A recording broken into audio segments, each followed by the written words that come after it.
গাজায় হামাসের অস্ত্র সমর্পণ নিয়ে সমঝোতায় পৌঁছানোর দাবি করেছেন মার্কিন প্রেসিডেন্ট ডোনাল্ড ট্রাম্প। তিনি জানান হামাস ধাপে ধাপে অস্ত্র সমর্পণ করবে, ইসরায়েলও তাদের সেনা প্রত্যাহার করবে। এরপর গাজার শাসনভারের দায়িত্ব নেবে একটি ফিলিস্তিনি বেসামরিক প্রশাসন।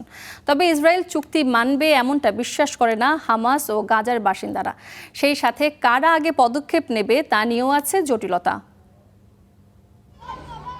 তাবুস শহর গাজা উপত্যকা, জন্মভূমিতেই শরণার্থী লাখো মানুষ। স্বীকৃত শরণার্থীরা তবু পায় মৌলিক অধিকারের নিশ্চয়তা, কিন্তু এই ভূখণ্ডের ২০ লাখেরও বেশি বাসিন্দার অন্ন, বস্ত্র, বাসস্থান, শিক্ষা বা চিকিৎসা কোনো কিছুরই কোনো অধিকার নেই। ২০২৩ সালের যুদ্ধে পুরো উপত্যকাকে ধ্বংসস্তূপে পরিণত করেছে ইসরায়েল।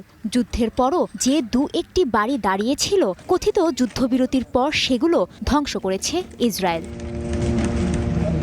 ঠিক এই পরিস্থিতিতে যুদ্ধবিরতির দ্বিতীয় ধাপ অর্থাৎ হামাসের অস্ত্র সমর্পণ ও গাজা থেকে ইসরায়েলের সেনা প্রত্যাহারের বড় ধরনের অগ্রগতির দাবি করেছেন প্রেসিডেন্ট ট্রাম্প। ইসরায়েলের সঙ্গে আমাদের একটি সমঝোতা হয়েছে। ইসরায়েল এতে খুবই সন্তুষ্ট। ইসরায়েল আমাদের সহযোগিতা করেছে। যদিও ওই অঞ্চলের পরিস্থিতি জটিল, সেখানকার মানুষও অনেক জটিল, তবে হামাসকে নিরস্ত্র করার মতো অগ্রগতি আগে কেউ সম্ভব বলে ভাবেনি।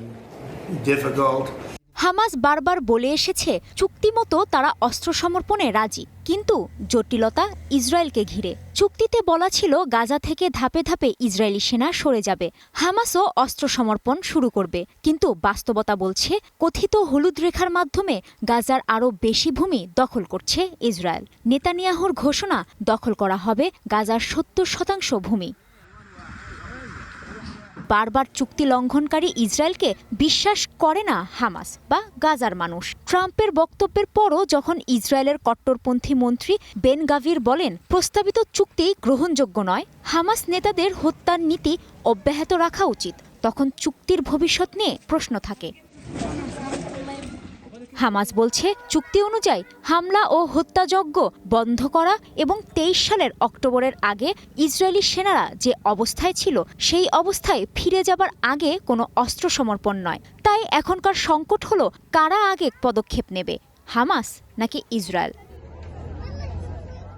কাজী শাহরিন, স্টার নিউজ।